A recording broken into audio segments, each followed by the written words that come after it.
Reliquary of heroes. The hulk was immense. Even at this distance it loomed, a long, black line drifting among the asteroid field like a felled oak in a river of stone. Around it spun boulders the size of cathedrals, broken free from a shattered world now circling a dying sun. With the system's star behind them, light mottled the derelict's hull in uneven patches. Yellow sulfur residue and streaks of iron oxide gave it the look of a madman's canvas, some vast, insane mural painted with ruin. The lines of the hull were uneven, unnatural. Protrusions jutted outward like broken branches.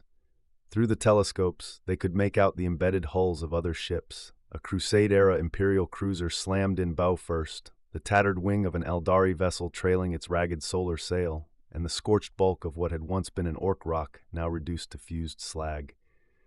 "Must have been a great battle here once," said Hearthguard Bergwijn, holding his shield close as though it might hide him from the sight. "No," said Shipmaster Waldheer, his voice dry. "It came from the warp. Space hulks are born from derelicts adrift on the tides of the immaterium. Ships don't fight, they crash. Debris drawn together by gravity, fused by warp energy, compressed across millennia into iron monstrosities." Bornwolf rested his weight on a borrowed sword, the stump of his other arm aching with phantom pain. "How long do you think it's drifted here?" "There's no way to know," said runesmith Torhern. "The asteroid field must have been a planet once. Judging by the mass and the orbital drag, most of it probably fell into the gas giant. The change in gravity may have dragged the hulk into real space. Or its warp drive finally gave up," added Sir Herd. Waldheer steepled his fingers as he watched the screen. "I hope not. We need parts. If we attempt a translation with what we've got, it'll be the Eotensip they find drifting 10,000 years from now." Torharn gave a brief burst of binaric static that might have been a chuckle. "Passive augers are picking up multiple residual energy sources. The ships are dead, but many still have powered systems. Something's alive in there. We'll find what we need." Beornwolf turned slightly.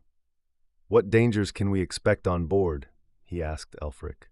The librarian hadn't moved for hours, his back still to them in the Auspex alcove. He sat like a man half carved from stone, watching the data stream roll endlessly across layered cogitator plates. "We've been running passive augers for 17 hours, he said at last. "No Xenos or human transmissions, just ghost Vox echoes.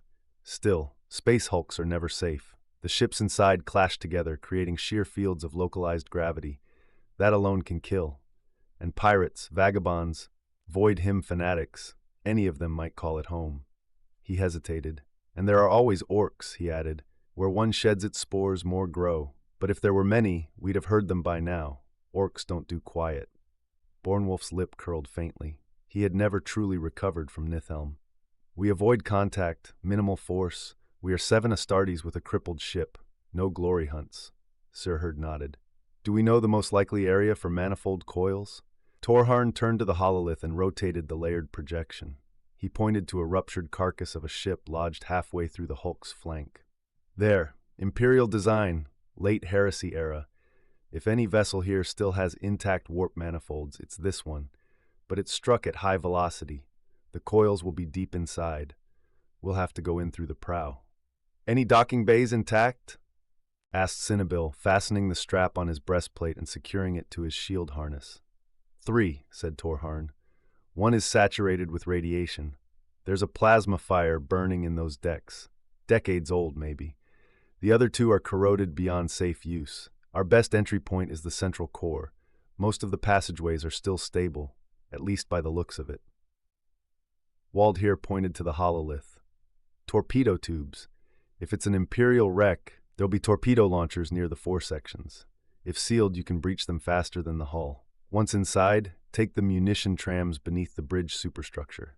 It's direct and fortified." Beornwolf nodded. "That's a plan.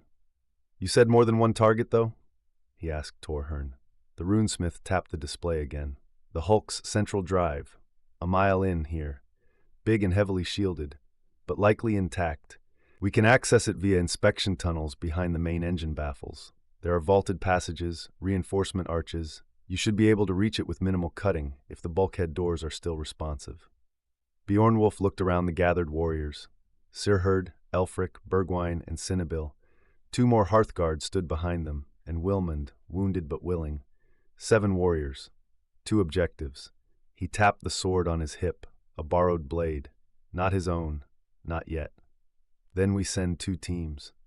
I'll take you, Searherd, along with Bergwine and Ethelnoth, said Beornwulf. Bergwine tapped his helm with the blunt edge of his seeks in acknowledgement. Ethelnoth cycled his assault cannon with a heavy clank, the drum whining as the motor spool wound. He turned and barked at a nearby chapter serf. More drum packs. Load me heavy. The serf darted off without a word. We'll go in through the prow, Beornwulf added. I don't know engines, but torpedo decks I can do. Elfric remained seated in the Auspex alcove, fingers still resting lightly on the console's rim, though his eyes flicked toward them now. I will escort Torhaern, he said simply. Beornwulf nodded. Then it's you, Wilmund, and Cinnabil. Protect the good runesmith. Whoever finds replacement coils first, signal the other team. We extract immediately. We're not staying a moment longer than necessary. Shipmaster Waldheer stirred in his throne. I will dispatch void combat troops to accompany each mission. Beornwulf raised a hand. We'll take them only as far as the ingress points. If we run into anything unpleasant, we'll need to move fast, not fight a rear guard. Instead, station your men as forward operating bases, 1 at each entry point, something to fall back to. Waldheer gave a curt nod and flashed a battle sign to his armsmaster, who saluted crisply and departed the bridge to prepare the squads. If we're making a low-impact drop, Waldheer continued, I suggest void jumping rather than deploying shuttles or boarding torpedoes. No engines, no wakes. We can let the EO-10 drift silently past the bow of the Hulk. Drop your team there, then rotate and deploy the Librarian squad. Both Astartes teams began to move toward the embarkation hatches, gear clanking softly in the vaulted silence of the bridge. After that, said Beornwulf, put the EO-10 on overwatch. Not too close, but within retrieval range if the worst happens. By your will, Lord, Waldheer replied. But if I may... Beornwulf turned, helm under one arm, and studied the man. Waldheer leaned back in his command throne, steepling his fingers, expression unreadable. This Hulk has drifted here, undetected, for untold centuries. The Arcana Inclusium is a broad and brutal place, and yet we find it here, exactly where we need it, after an accidental translation? Beornwulf gave the barest nod. You think it's too convenient. Waldheer's eyes narrowed. Let's just say it feels wrong. Beornwulf hefted his borrowed sword. The Emperor protects. Fegaward, murmured Waldheer. Doom-laden fate. Beornwulf gave a faint nod and followed the rest through the side hatch. Elfric lingered for a moment longer. He turned his gaze up toward the severed augmetic arm pinned to the arch above the bridge door, a trophy taken from a daemon. Superstitious barbarians, he whispered, lips barely moving.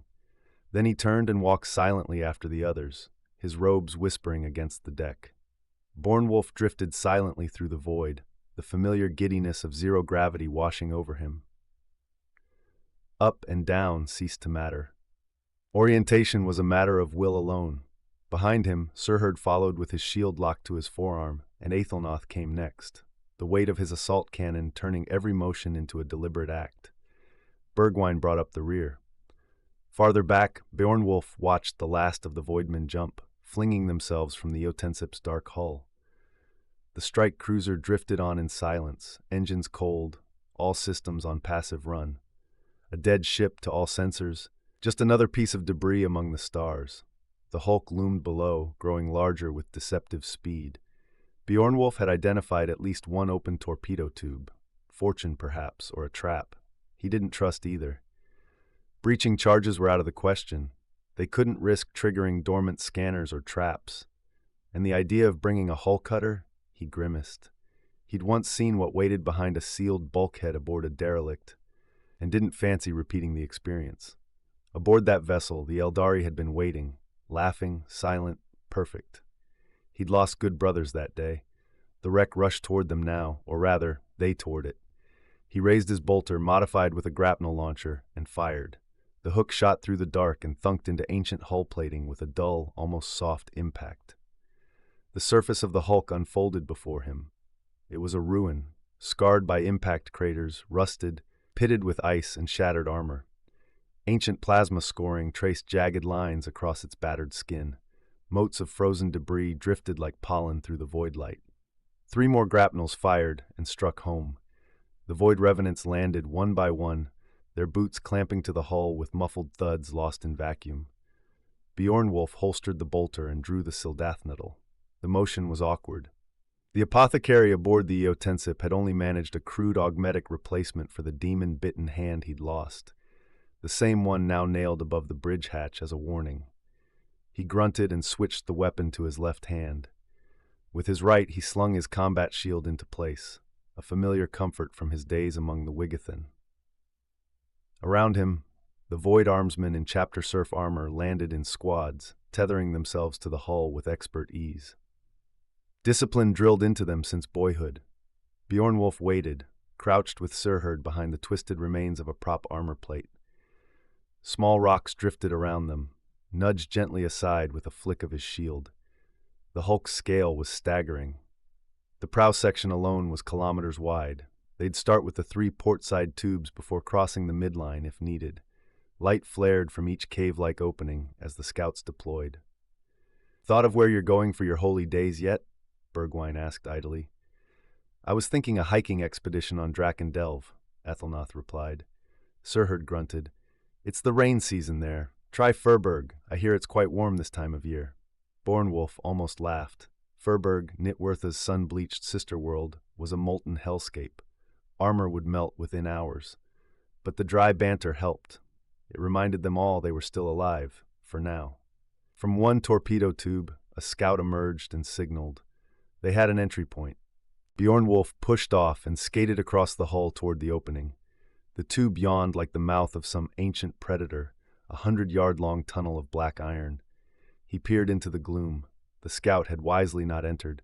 That task fell to the cataphracti. Surherd took the lead, shield high, hammer ready. Athelnoth followed, cannon spinning softly. Behind him, Bergwijn braced, hauling extra drum packs. Bjornwolf brought up the rear, panting faintly. Not from exertion, but the dread weight of walking deliberately into a void-born tomb. He reached the massive inner hatch. It was ajar, but not enough. Surherd moved to the wall and yanked at the mechanical release lever. Nothing. He glanced back at Bjornwolf and shrugged. Even through his armor, the gesture was eloquent. "Together," Bjornwolf said. They braced and shoved. With a grind of rust and iron dust, the great hatch groaned open. It fell inward. Surherd lost his footing and crashed forward, caught only by his shield. Ethelnoth hung half-suspended, 1 foot off the ground, until Bergwijn caught him by the harness and hauled him back with a grunt. Bjornwolf peered into the vast torpedo hall. His luminator pierced the dark, but only barely. Dust clouded everything. The sheer size of the chamber made even Astarte's beams feel inadequate. He pushed off, drifted, and landed with a thud that echoed across the metal. Vacuum or not, somewhere, something heard. He moved forward, helping Surherd to his feet. "Found your footing?" he said. Surherd grunted. "Gravity? Something like it," Bjornwolf said. Ethelnoth raised his weapon, targeting optics scanning ahead. "The crew," he said quietly. "The crew's still here." Void Armsmen followed, planting arc lights that flickered to life one by one, harsh white spears piercing the black. They revealed death. Dozens of corpses, some in void suits, some not. Skeletal remains, still at their stations, not scattered, not in panic. They hadn't fled. The loaders had stayed. Bjornwolf had expected the usual: shattered doors, an empty deck, signs of desperate flight. Instead, the torpedo hall was a frozen scene of duty never abandoned, a quiet kind of horror. The Void Revenants moved forward, shadows flickering on every beam and strut. Light revealed more. Control consoles caked with rust, sealed torpedoes still in their racks, ancient machine spirits dormant or dead. The place felt less like a weapon chamber and more like a tomb. As they moved between the massive torpedoes, Bjornwolf found himself studying the skeletal figures scattered across the deck. Loaders, officers, adepts, ordinary humans who had served aboard a ship they trusted to protect them. They had died at their stations, clinging to duty in the face of ruin. He caught a gleam in the dust ahead, bronze beneath the luminators. He knelt, brushing away layers of ash and grime. An axe, a small one, its haft etched with faded sigils. As he dug further, he uncovered the corpse of a robed tech adept, half machine, one hand still clasped around the weapon's haft. Bornwolf pulled gently. The adept's fingers broke apart and fell to the deck with a soft clink, both organic and metallic. He bowed his head and ran 2 fingers down the faceplate of his gorget in a gesture of respect. The man had died with his wounds to the front. That was what mattered. This was not looting. It was a warrior passing his blade to another. And Beornwolf, a revenant himself, accepted the right. He rose, testing the axe in the low gravity, too small for an Astartes, a tool more than a weapon. Still, its balance was sound. He laid his own broken sword beside the fallen adept in offering. The weapon's power cell was long dead, its casing corroded and the lines frayed. Beornwolf pulled a fresh cell from his kit, removed the rusted unit, and slotted in the new one. The axe crackled to life, blue sparks dancing along the blade's edge. He stood still for a moment, considering. The Void Revenants were a newly born chapter, forged in the 35th millennium, but much of their equipment was ancient. This ship, entombed for millennia, was filled with tools still functioning. How many more relics would still answer the call? He and his brothers were relics themselves, in a way, created from the fragments of lost legions. He wondered how much of their future was buried in the past. He shook off the thought and followed after the others. Ahead, the Hearthguard passed between the enormous torpedoes. "Only 6 remain," Sir Herd said, sweeping his shield ahead, "but all the boarding tubes are still racked." He climbed up the framework of one launcher, shining his lumen inside. After a moment, he called down, his voice grim. "A final sanctuary." Bornwolf hauled himself up beside him. The viewport was clouded with grime, but enough light shone through to reveal 6 skeletal forms huddled together inside the boarding torpedo. None wore void gear.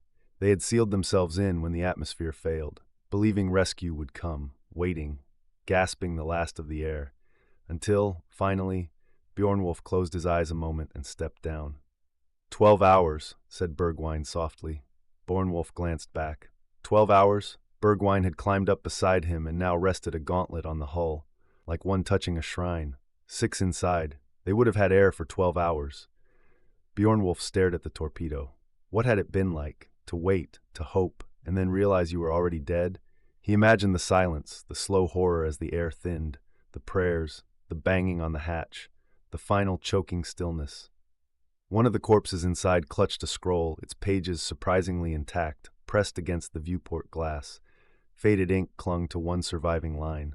"Where flesh fails, faith prevails." He read it aloud. "What?" asked a nearby voidsman.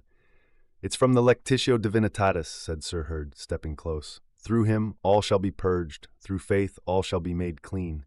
Where flesh fails, faith prevails. He who walks the golden path shall not falter in the blackest night." He recited the whole verse from memory. Beornwolf raised an eyebrow. "I never took you for one of the faithful," Sir Herd shrugged.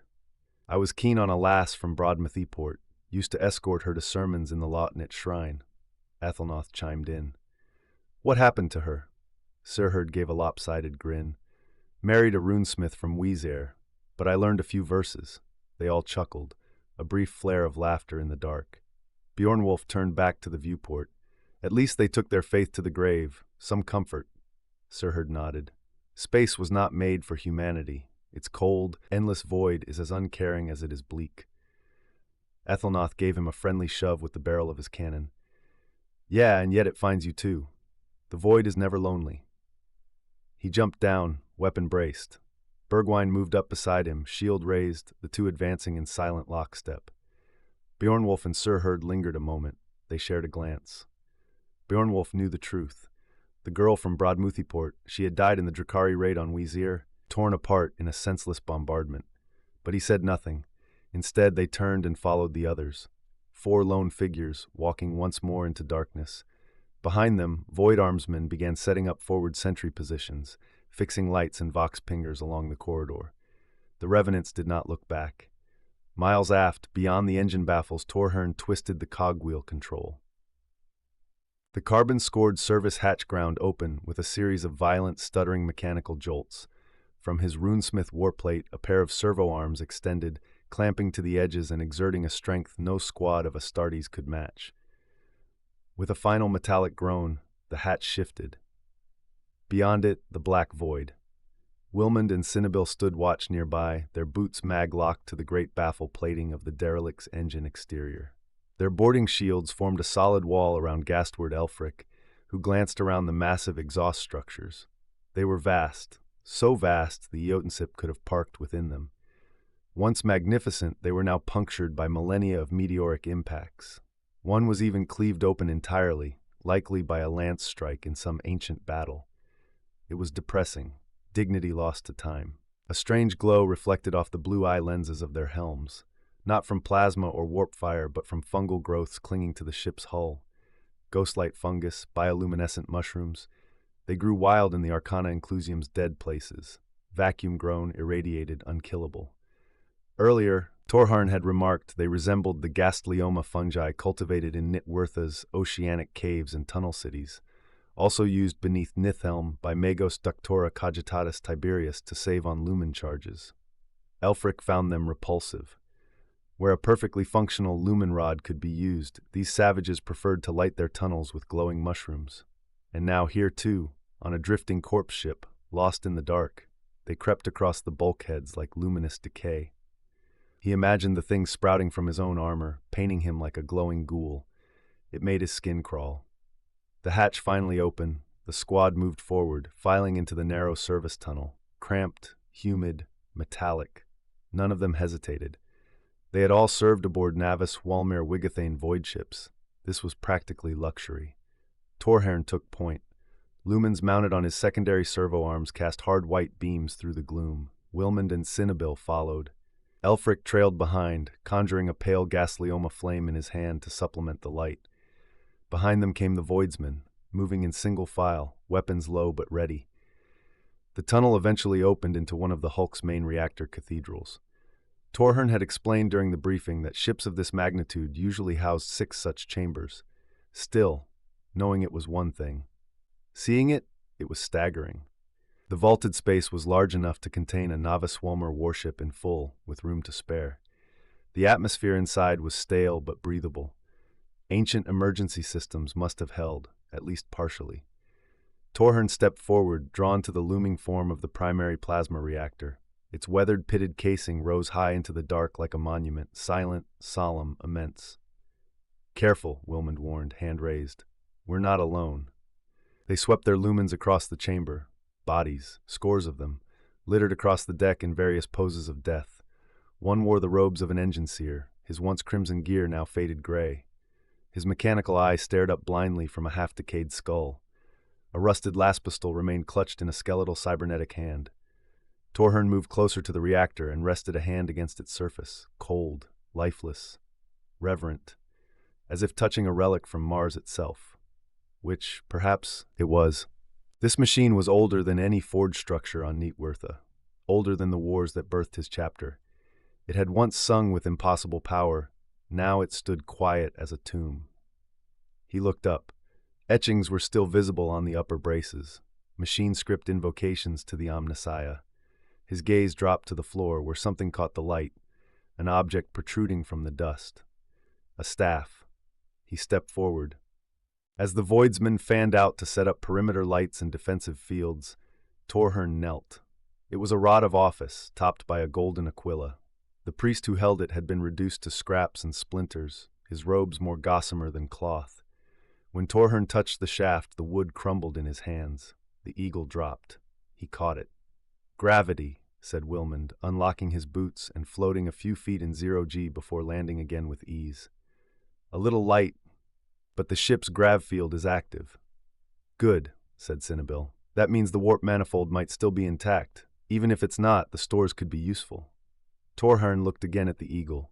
Twin lightning bolts extended from its talons. An inscription was etched across the crossbar. "Decima Legio."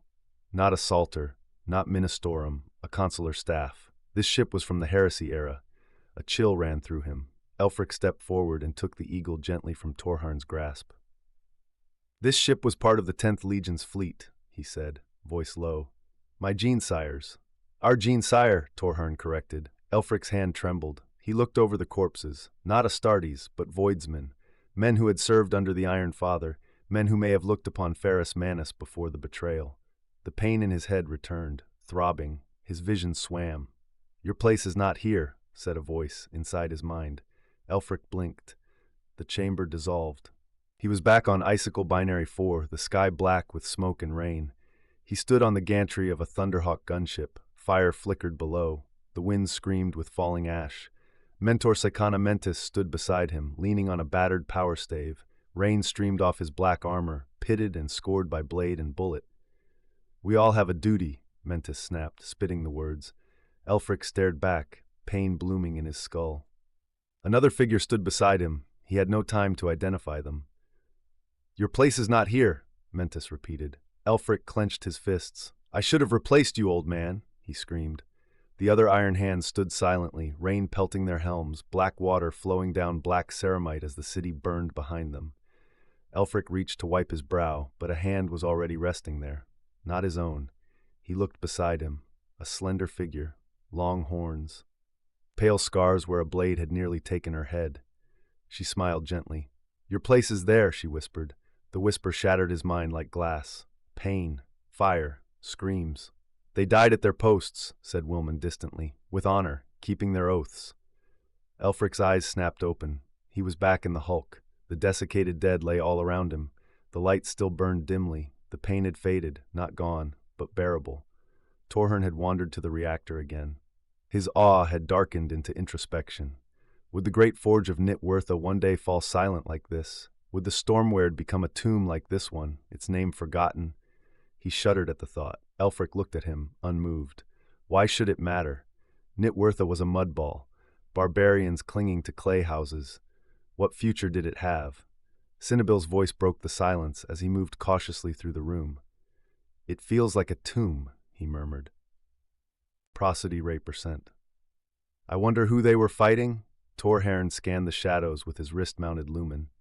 "Some of the crew have weapons drawn," he noted. "All wear Imperial livery, but I see no enemy dead, only scorch marks. There was a battle, but with whom?" Wilman bent and picked up a chainsword, its casing rusted, but the engine crew sigil still visible beneath the grime. The Aquila was etched with reverence. "I wonder what happened here," he whispered. Elfric sneered inwardly. Who cares? He looked at the men protecting him, Hearthguard in bone-decorated armor, their shields painted with runes. Half-barbarian mystics, all of them. Mentis was a fool to trust such creatures. Torhern pointed his mechadendrite-mounted lumen to a cluster of ruined cabling the width of a man's torso. "That's the relay assembly," he said. "They were likely trying to divert power. Probably one of the other reactor halls failed. They tried to reroute their energy here." He tapped his sensor plate. "There's a large power conduit behind that bulkhead. It runs the length of the ship. They might have been charging the main weapon systems." Wilmond looked between him and the fallen crew. "Do you think they succeeded?" Torhern's scan finished. "The connection to the manifold is stable." He nodded. Wilmond exhaled slowly, a faint warmth, a flicker of victory rising in his chest, though he could not say why. "Let's move," Torhern ordered. He cast one last glance at the silent, lifeless reactor, a monument to the Imperium's lost greatness, and then turned toward the bulkhead leading deeper into the ship's labyrinthine interior. With a silent signal, he motioned the others forward and advanced into the darkened corridor beyond. The squad followed, spaced in disciplined intervals, weapons ready. Elfric lingered a moment, his eyes sweeping over the desolate hall, the cracked floor, the cold remains, and the voidsmen methodically establishing defensive perimeters. For a heartbeat, he stood alone with the dead. Then he turned. The pain in his skull pulsed softly, like an echo of a scream he hadn't quite heard.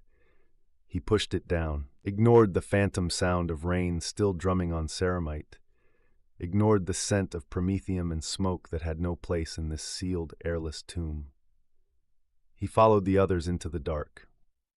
Bjornwolf led his squad through the labyrinthine corridors of the space hulk, their boots clanging softly on the rusted deck plating. They kept to the long ammunition trackways that once ferried shells and plasma charges to the vessel's gun decks, but many paths were obstructed by collapsed bulkheads or jagged debris. Some corridors were choked with shattered munitions, shells jammed like broken teeth into the walls. The volatile ordnance glimmered ominously under their helmet lamps, daring any misstep. It was not what Beornwolf had expected. He had thought to find monsters or demons lurking behind every bulkhead, horrors festering in the carcass of the derelict. Instead, there was only ruin, metal twisted by unimaginable impacts, corridors crushed by millennia of collisions, and the long silence of death. The dead were everywhere.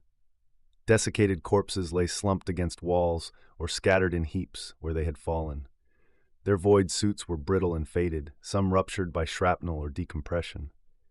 Every so often the squad reached a sealed bulkhead and was forced to double back, carving their route like rats through a dead titan.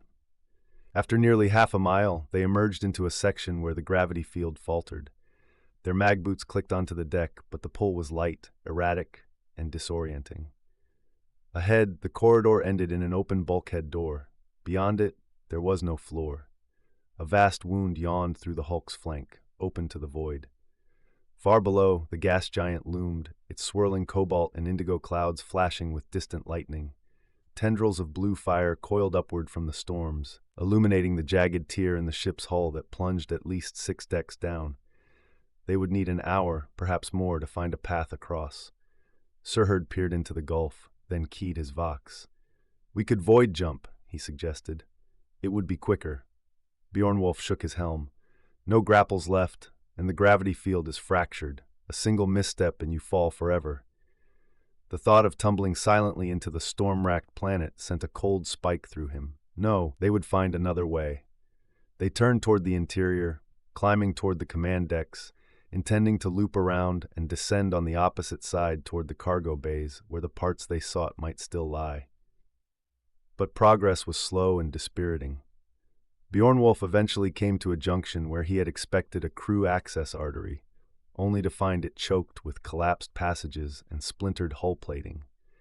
Twisted beams jutted from the walls like broken ribs, the mark of some long-ago impact. "This whole section is impassable," he said, voice heavy, a faint edge of weariness bleeding through the Vox. The sense of the hulk's endless decay pressed on him, a weight as real as his armor. As the squad spread out to scout for another route, Bergwijn knelt beside a corpse half pinned under a fractured bulkhead. He paused, frowning behind his visor. "This one is different," he said. The void suit was of a more modern pattern, patched with ceramite panels, its helm bearing the sigil of the Adeptus Mechanicus in a style familiar to the Arcana Inclusium. He brushed dust from the shoulder plate and found the faint markings of Forge World grimness. The ident tags were pitted and corroded, but when he passed them to Ethelnoth, the runesmith confirmed their age with a quick auspex sweep. 1,000 years old, Ethelnoth said, surprised. Newer than the others. Much newer. This was no original crewman. Bergwijn pried a small object from the corpse's skeletal hand, a stencil slate, its surface caked with grime. He wiped it clean and activated the faintly glowing imprint of a hand-drawn map. It showed a crude route into the ship's heart, marked with arrows and glyphs for danger and void exposure. "They came in through the ammunition lifts," Bergwijn said, tracing the descent path with one gauntleted finger. "They must have rappelled down into the belly of the hulk." Beornwolf studied the map. "That way may be blocked now, but it's worth a try." Ethelnoth's voice was a low rumble. "They never made it out," he said, gesturing to the ancient corpse. "If they had, the Imperium would have known about this place long ago." The words hung in the stale air, heavy as the hulk itself. Their path wound through the labyrinthine arteries of the derelict, following half-collapsed ammunition trackways that once ferried shells and power cells to the void ship's turrets. Beornwolf led them, his boots ringing against rusted deck plating. Now and then, they were forced to divert where massive impact damage had torn entire passages apart. Spiked shells and ruptured munitions blocked several paths, their volatile contents a silent threat. He had expected daemons to slither from the shadows, or twisted Xenos to spring from the dark. Instead, there was only the quiet horror of decay. The dead lay where they had fallen, scattered along corridors worn smooth by centuries of drifting. They were little more than dust-coated bones in tattered uniforms, frozen in poses of duty unfulfilled. Occasionally, a sealed bulkhead forced them to double back. At last, they came to a yawning breach where the corridor simply ended in nothingness. The hull was gone, ripped open to the void. Far below, the gas giant's swirling cobalt clouds turned slowly, arcs of lightning crawling through its upper atmosphere, like grasping fingers. The tier stretched 6 decks down, an abyss that swallowed their lumen light. Sirherd tilted his head toward the gap. "We could void jump across," he suggested through the vox, voice edged with eagerness. Bjornwolf shook his helm. "No grapples left, no way to judge the gravity field's limits. One misstep, and you fall forever." He glanced down at the churning blue storm and dismissed the thought. "We go up, through the command decks, and circle back down to the cargo bays." The interior climb was worse than he imagined. When they finally reached the lift access, the great doors were welded open, and the lift was long gone. The shaft stretched both up and down into darkness, vanishing into the maze of decks. Bjornwolf clipped a line to the frame and dropped a glow orb, watching it plummet. It spun into darkness for a long moment before bouncing off a twisted section of wall and vanishing entirely. "A long climb," Bergwijn said. They began the ascent in silence, the clatter of maglock boots echoing off the hollow shaft. Halfway up, Elfric felt his stomach lurch. Suddenly gravity reoriented sideways. The squad staggered, boots slamming onto the wall as if it were now the deck. "Keep climbing," Bjornwolf ordered, steadying himself. Near the top, gravity shifted again, returning to normal, just as they pulled themselves onto the upper deck. Here they found the first signs of the Grimness search team, a cache of ancient weapons and sealed bags filled with spare parts, left in an alcove beneath a wall scrawled with markings. Runes, numbers, and crude maps had been scratched into the metal with knives. Bergwijn knelt, examining the stash.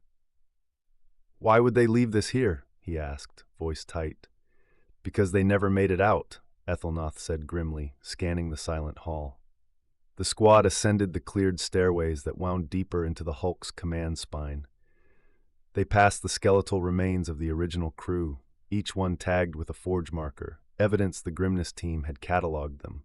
Then they found the reason for the abandoned supplies. Through a jagged hole in a cut bulkhead, 3 more bodies lay crumpled. Their void suits were blackened with impact burns, and each bore the red and brass insignia of Forge World Grimness. Heavy bolter shells had torn them apart. Sirherd raised a hand, halting the advance. He unclipped a small device and deployed a combat hollow, an artificial ghost shaped like a voidsman. The ghost floated ahead through the breach. With a thunderous crack, the ceiling shifted, and 2 heavy bolter turrets unfolded from concealed housings. The ghost shattered under their fire, its hollow flesh dissipating in a haze of light. "Emperor's blood," Bergwijn whispered. "After thousands of years, the auto defenses still function." "They knew how to build them back then," Bjornwolf agreed, his tone dark with respect. Sirherd moved carefully, retrieving ident tags from the 4 Grimness corpses. He then advanced with shield raised, testing the turrets. This time, they remained silent. "Recognized me as Astartes," Sirherd said over the vox. "Or the machine spirit is finally sleeping." Bjornwolf nodded. "Either way, move." The squad pressed forward into the silent hulk, leaving behind the Grimness dead, their abandoned treasure, and the whispering guns of the ancient ship. The way ahead was blocked once more, a collapsed tangle of hull plating and ruptured machinery. "We move through the crew quarters," Bjornwolf decided. "The bulkheads there will be thinner." Sirherd gave a curt nod, and the squad set to work. Power-armored gauntlets crushed and peeled metal aside, forcing a passage into the adjoining compartment. They emerged into a bunk room and were greeted by the dead. The chamber was a tomb of silent despair. Some men lay in their bunks, still as if asleep, helmets clutched to their chests. Others had died in huddled clusters on the deck, their bodies curled together like children. Air bottles, void helms, and ration packs littered the floor. The stench of old death and oil hung heavy in the stagnant air. "These men were trapped," Elfric murmured, his voice carrying an echo of the pain pressing on his mind. "Just like the ones in the boarding torpedoes, waiting until there was nothing left to breathe." Bjornwolf did not disturb them. He led his squad carefully, boots stepping around skeletal forms, toward a sealed door at the far side.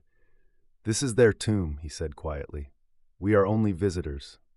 The sealed hatch resisted at first, but the combined strength of Astarte's servos and iron muscle pried it open with a shriek of tearing metal. What lay beyond was worse. A pile of corpses, decades or centuries old, collapsed forward into the bunk room as the hatch swung wide. The bodies had been pressed against the door, frozen in the act of clawing their way inside. Armor plates and uniforms were torn, hands splintered from pounding on the hatch. Their hollow eye sockets seemed to accuse. "They must have thought there was safety within," Bergwijn said. "Safety," Ethelnoth replied grimly, "inside a sealed coffin. Had they forced their way in, they would have died more slowly and in far greater terror." Beornwulf shook his head at the macabre futility of it all. "These ones died not at their posts nor facing the enemy," he said. "But still, they were men of the Imperium." He pressed the sign of the Aquila across his chest, granting the unfortunates at least a gesture of respect in death, if not the honor they had forsaken. Clawing through the mass of bodies, the squad emerged into a narrow corridor. The air here was stale and dry, disturbed only by the hiss of their rebreathers. They followed the passage until it opened into a main transverse way. Their route lay downward toward the cargo bays, yet Beornwulf hesitated, feeling an unspoken pull. Without a word, he turned toward the ascending stairwell. None of the squad questioned him. Whether they sensed purpose or simply trusted their chapter master's instincts, they followed in silence, climbing through the shadowed heart of the derelict. At the top, they came to a colossal door, rusted and sealed by the weight of uncounted years. The skeletal bodies of void guards lay sprawled to either side, weapons still clutched in bony fingers, as if they had died holding the line against something or someone. Dust and corrosion veiled their armor, but the posture of their last stand was unmistakable. Beornwulf stopped, staring at the door. A whisper of unease ran through him. Without needing an order, Sir Hard stepped forward. His gauntlets dug into the corroded seam of the ancient door, servos whining as he heaved. The bulkhead groaned in protest, rust and dust cascading down before finally yielding with a thunderous crack. Ethelnoth stood watch behind him, bolter ready, his optics sweeping the darkened corridor. Sirherd peered into the vault beyond, resting his weapon casually against his pauldron. His voice came soft over the squad's vox, tinged with reverence. "Better est signing," the words "Warrior King" hung in the stale air. He would have spat toward the spirits of the dead, but his helm forbade it. Instead, he gave a slow, formal salute, acknowledging the sanctity of the place. He nodded the others inside. Beornwulf entered first. The vaulted chamber resembled a tomb, and in a sense, it was. It was the bridge of the ancient warship, untouched for millennia. The crew still sat at their stations, skeletal or mummified, frozen in the postures of their final duties. Some were slumped over consoles that had long since gone dark. Their flesh collapsed into dust. Others had toppled from their posts, sprawled where death had claimed them. Upon the command dais sat the captain. His regal uniform, stiffened by centuries of radiation and time, clung to his corroded frame like funereal wrappings. The skull stared out over the dead bridge, one augmetic eye dangling from a wire, the other socket hollow. He was the last sentinel of his own sepulchre, watching over his loyal dead. Beornwulf approached in silence. He had seen heroes die in battle, but this was the echo of a soul that had never left its post. 5,000 years separated them, yet the kinship of warriors was undeniable. Bergwijn stepped to a small brass nameplate beside the throne, rubbing away grime with a thumb. He squinted at the curling high Gothic script before reading aloud, "Obscurum Fati." Sirherd leaned in, shining a lumen over the engraving. "Eclipse of Destiny," he translated softly. Beornwulf let his gauntlet rest on the throne for a moment, imagining the last hours of the ship. Perhaps the captain had fought to the very end, buying time for others to escape. Perhaps he had simply chosen to die with his ship. Either way, his last duty had been absolute. A dull glimmer on the wall caught Beornwulf's eye, an etched schematic of the vessel, a once illuminated master display now dark and lifeless. Running a gauntleted finger across the faded pathways, he traced a route toward the storage bays where the components they sought lay buried. "A secret way," he murmured. The dead captain had shown them the path forward. Bergwijn met Beornwulf's gaze, then looked at the throne. Beornwulf touched 2 fingers to his chest plate, a silent gesture of kinship. Bergwijn repeated it. Bornwolf turned to the skeletal captain and gave a final salute, warrior to warrior. No words were spoken. None were needed. They left the bridge in darkness, their footfalls fading into the derelict's cold silence. The dead captain remained at his post, watching over his crew, steadfast as he had been in life. Bjornwolf gave the bridge one last look, committing the silent crew and their kingly captain to memory. The Obscurum Fati had become a mausoleum, and they were but intruders walking in the footsteps of ghosts. "Move," he ordered, his voice low. The squad filed out, their boots echoing softly in the dead corridors. Behind them, the darkness swallowed the bridge once more, leaving the warrior king to his eternal vigil. The path ahead led downward into the hollow heart of the ship. Steel bones groaned with age, and their lumen beams carved narrow tunnels of light through the dark. Every shadow seemed to hold memory, of duty, of sacrifice, of despair. They descended into the tomb ship's depths, the air heavy with the scent of rust, oil, and death. Each bulkhead they passed was a gravestone, each silent hall a memorial. Whatever lay ahead waited unseen, somewhere in the endless dark. They did not know if they would find monsters, daemons, or only more of the Imperium's forgotten dead.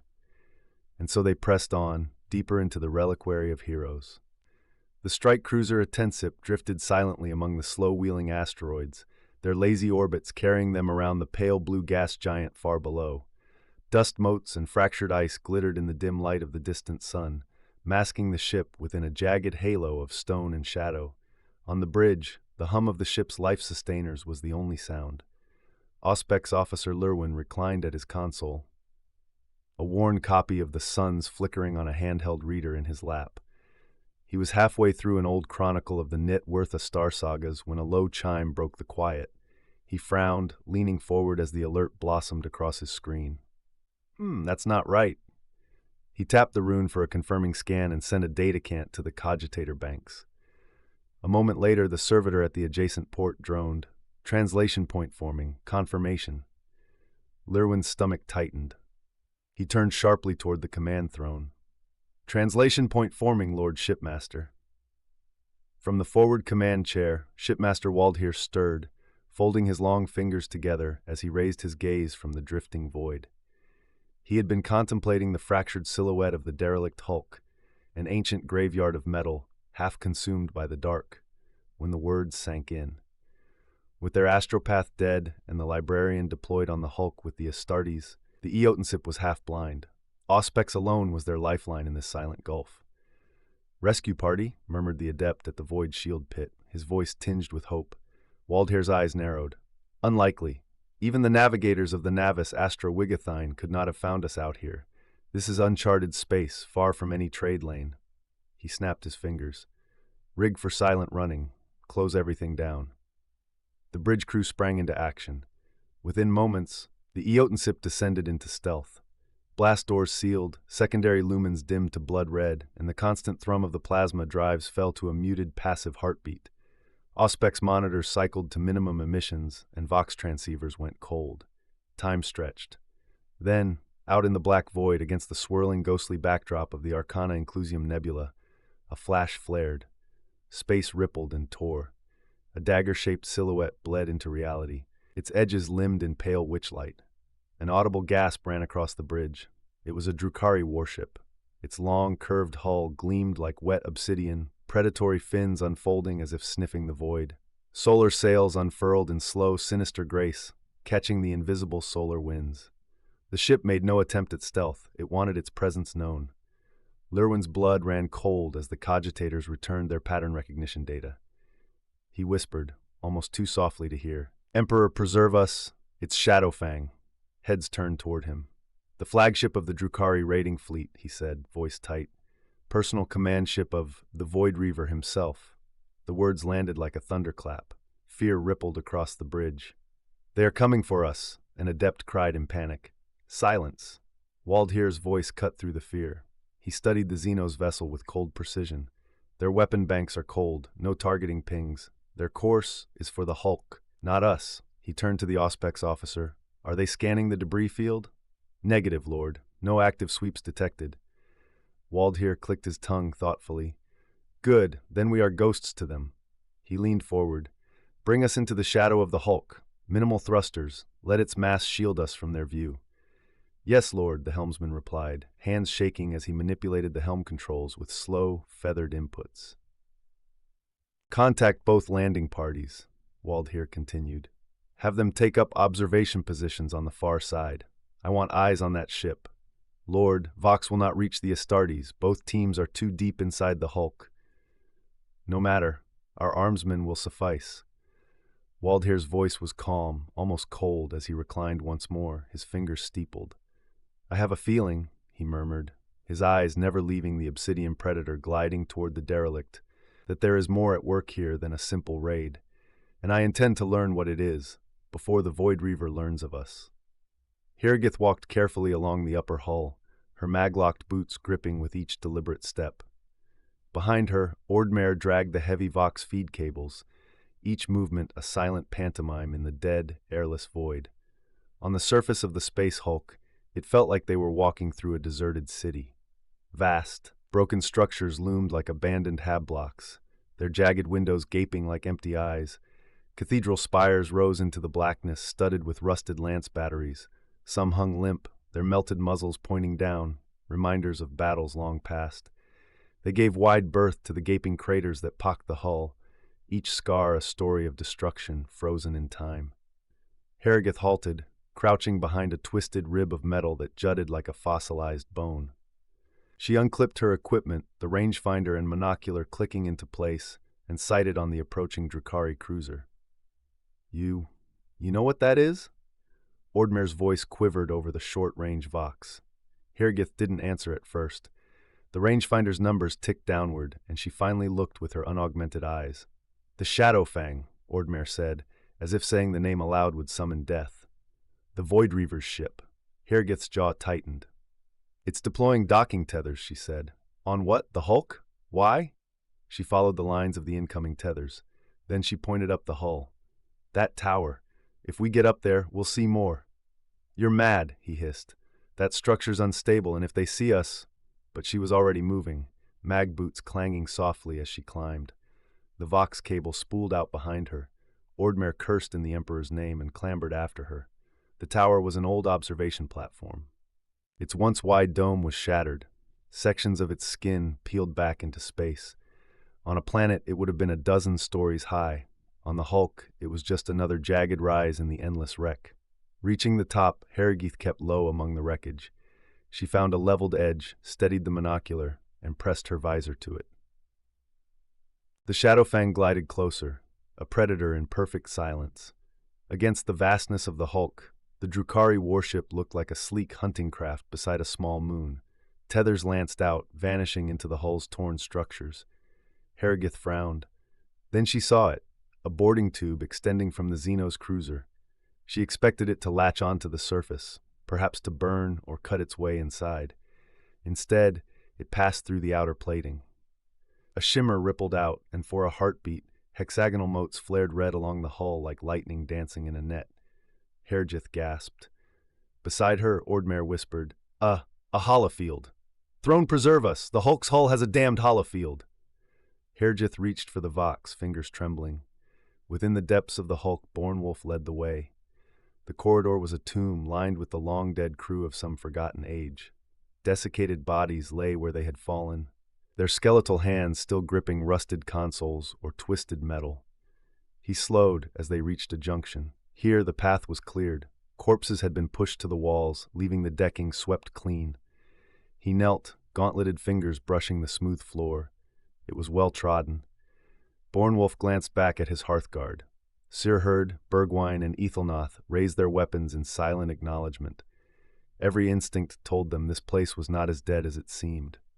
He stepped forward, cautiously moving into the corridor. A brief spark of light crawled across his armor, Aphenlioma patterns flickering as if the void itself touched his plate. Then he passed through. Atmospheric shell, Sirherd said, consulting his auspex. We just crossed one. Localized, artificial. Bergwijn shook his helm. Gravity fields, atmosphere. What kind of relic grave is this? That's not the question, Ethelnoth rumbled, cycling the feed on his assault cannon. The question is, who's playing the music? Bjornwolf froze, adjusting his external Vox sensors. There it was, faint but real. The soft call of flutes, the pluck of harps, laughter, light and mocking, drifting through the corridors. Then came footsteps, soft boots against metal, audible only because of the Librarius-enhanced audio in Bjornwolf's armor. Ethelnoth swung his assault cannon toward the sound, but Bjornwolf raised a hand. "Stealth," he whispered across the Vox. "Until we know." Bergwijn hefted his hammer and gave a humorless chuckle. "Hard to hide 4 men in cataphracti, Plate Lord." The footsteps drew closer. 3 Drukhari warriors rounded the corner. They carried blades at their belts and rifles slung casually over their backs. One kept his weapon in hand, but they moved like hunters in a territory long since claimed, bored, inattentive, eager to be done with their patrol. The Void Revenants did not move. The Genos passed within meters of them, never pausing, never glancing at the corpses pressed to the walls. They walked straight through the atmospheric shell and vanished into the shadowed corridor beyond. When their steps had faded, Bjornwolf rose, skeletal remains sliding from his shoulders. He deactivated his hollow emitter. The dull, corpse-gray illusion that had cloaked his armor shimmered and faded. Surherd stood, brushing a severed leg bone from his gauntlet. "Apologies," he murmured to the long-dead crewman. Bergwijn dusted his shield. Ethelnoth shook a brittle ribcage from his assault cannon. "We really are revenants now," Ethelnoth said. Bjornwolf plucked a skeletal hand from his pauldron and studied it. "Perhaps we should adopt the aesthetic," he said wryly. Then, with silent discipline, the Hearthguard moved on into the haunted halls of the dead. The sounds changed before the corridor did. As the next passage came into view, the walls transformed, no longer the cracked ceramite and scorched steel of a long-dead imperial vessel. Instead, they were half replaced with a slick mesh of netting and bone-like plating, colored a sickly red veined with pale pink hues. The further they went, the more the Hulk's aspect shifted. At first, Bjornwolf wondered if a Xenos vessel had collided with the Hulk in ages past and been melted together by the warp. But no, this was deliberate, engineered. Then came the confirmation. They passed beneath an arched doorway of unmistakably Xenos design, angular, sharp, and cruel in shape. Bjornwolf stepped toward it, raising a hand to halt the others. He turned to Surherd. "Any idea how to breach a Drukhari security?" He stopped. A small orb detached from the frame of the door, no larger than a servo skull, but sleeker, its metal surface etched with alien sigils. It hovered overhead in eerie silence. The others braced, shields lifted, weapons ready. Bjornwolf raised a hand again, bidding them to stand down. The device cast a flickering green light across his armor, sweeping from helm to sabatons in a scanning pattern. He reached slowly for the Sildathnodle on his belt. "Get back! It's a bioscanner auspex," Surherd barked. "No," Bjornwolf said calmly. "I don't think so." He watched the scan lines flicker across the blackened bronze of his cataphracti plate, then over his weapons. "Why scan for life signs in a Hulk?" he reasoned aloud. "More likely it's an energy profiler, looking for power sources, relics." It was only a theory, but an educated one. If the Drukhari had repurposed this portion of the Hulk as a vault, museum, or staging area, then scavenger logic would apply. The Void Revenants themselves were artifact wielders. Their weapons, armor, and war gear were ancient relics by most standards. The scanner's beam paused over his axe, recently reclaimed from a long-dead tech adept. Then it shimmered over the Sildathnodle. Ancient, older than the Imperium. The beam dimmed. With a hiss, the orb retracted into the doorframe. The locks glowed red. The blast door irised open in complete silence. Bjornwolf gave a dry smile. "It appears we are relics," he said, stepping through. The sounds of a city greeted them. They passed through several sparsely decorated chambers, half-finished and strewn with silken drapes and sculpted bone. Then they came to a gantry wrapped in cloaks of Xenos silk, giving cover while allowing vision beyond. The view stopped them. Below lay a Drukhari city, spires rising like daggers from the deck of the ancient Hulk. Webways of walkways, cruel bridges, and baroque towers crawled across the hollowed chambers of the ship. It was a Xenos enclave born of terror and artistry. "Elfscathia," said Bjornwolf coldly. After all this time, they had found the legendary Drukhari stronghold that had been a thorn in the heart of the Arcana Inclusium for centuries, and they had not even been looking for it. Bjornwolf nodded to himself. This was going to take some careful timing. He hefted his axe. "We have work to do, gentlemen," he said.